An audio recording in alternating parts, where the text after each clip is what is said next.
Hello दोस्तों, स्वागत है आपके अपने channel DElEd with Shivani. DElEd की आज की क्लास में हम संप्रेषण के बारे में पढ़ेंगे।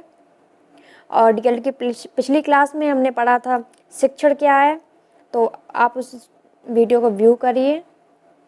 तो कर शुरू करते हैं आज की क्लास।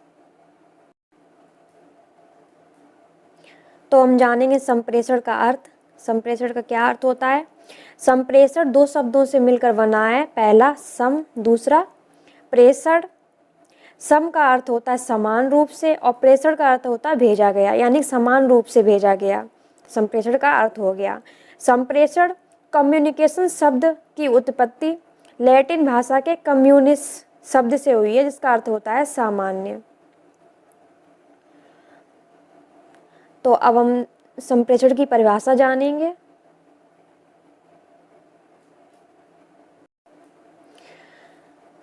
संप्रेषण सामान्य अर्थ में दो या दो से अधिक व्यक्तियों के बीच विचार, भावनाओं, ज्ञान, सूचनाओं का आदान प्रदान, जिसमें एक व्यक्ति द्वारा दूसरे व्यक्ति को संदेश, सूचनाओं को भेजा जाता है तथा प्राप्तकर्ता द्वारा उसे सही अर्थ में समझना और संदेश के प्रति अपनी प्रतिक्रिया व्यक्त करना ही संप्रेषण कहलाता है। अब इसका जो मॉडल होता है, देखो सबसे पहले क्या होता है, जो संप्रेषण करता है यानी कि जो संदेश भेजता है, उसको बोलते हैं प्रेषक।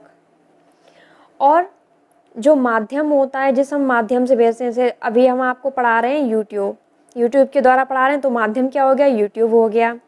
और प्राप्तकर्ता यानी कि जो संदेश को प्राप्त करता है उसको प्राप्तकर्ता बोलते हैं। तो प्रेषक जब संदेश को भेजता है तो जिस रूप में जाता है उसे कहते हैं एनकोडिंग। क्या कहते हैं? एनकोडिंग। यानी कि प्रेषक एनकोडिंग के रूप में संदेश को भेजता है और प्राप्तकर्ता डिकोडिंग के रूप में संदेश को प्राप्त करता है, यानी कि उसे डिकोडिंग के रूप में संदेश प्राप्त होता है। अब परिभाषाएं जानेंगे हम।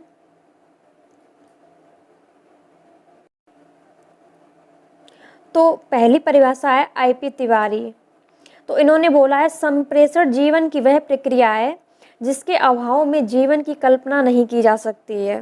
यानी कि इन्होंने कहा है कि संप्रेषण के बिना हम जीवन जी ही नहीं सकते हैं। ऐसा हो ही नहीं सकता कि हम जीवन जिए और संप्रेषण ना करें।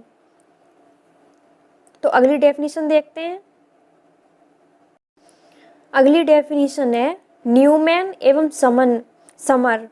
तो न्यूमैन और समर ने बोला है कि संचार दो या दो से अधिक व्यक्तियों के मध्य तथ्यों, विचारों तथा सम्मतियों अथवा भावनाओं का परस्पर आदान प्रदान है। यानी कि संचार वह है जो दो व्यक्तियों के मध्य सूचनाओं, विचारों, सम्मतियों का आदान प्रदान।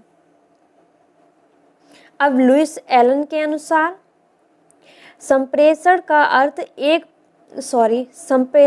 अर्थों का एक पुल है जिसमें कहने, सुनने तथा समझने की व्यवस्थित एवं सतत प्रक्रिया रहती है। इन्होंने संप्रेषण को अर्थों का एक पुल बता दिया है जिसमें हम अपनी बात को कहते हैं, सुनते हैं तथा समझते हैं, और यह जो प्रक्रिया होती है ये व्यवस्थित रूप से, सतत रूप से यानी कि लगातार चलती रहती है।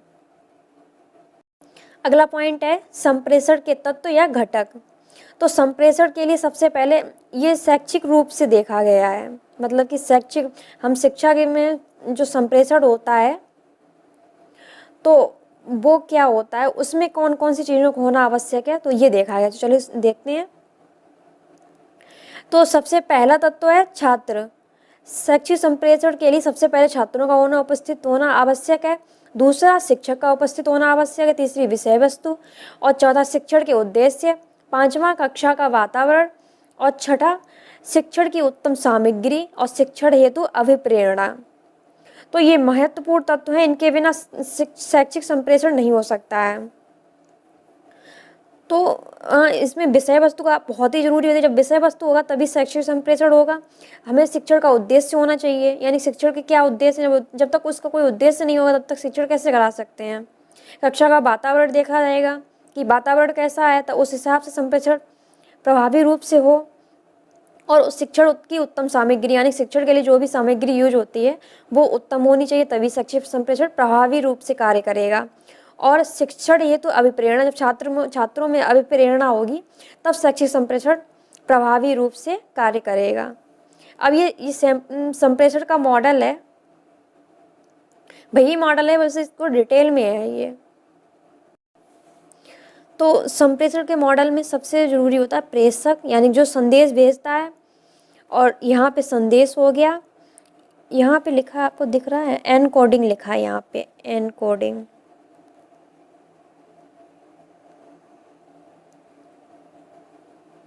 यानी कि प्रेषक संदेश को एनकोडिंग के रूप में माध्यम के द्वारा भेजता है और प्राप्तकर्ता को डिकोडिंग के रूप में प्राप्त होता है, तथा जब प्राप्तकर्ता प्राप्त करता है उसके बाद फीडबैक देता है और ये फीडबैक प्रेषक के पास पहुंचता है। तो ये हो गया मॉडल। मैं आपको एक तरह लिख के दिखा देती हूँ।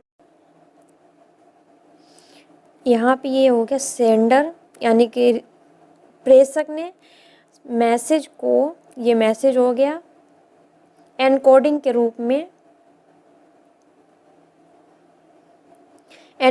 रूप में रिसीवर को भेजा, यानी कि प्राप्तकर्ता को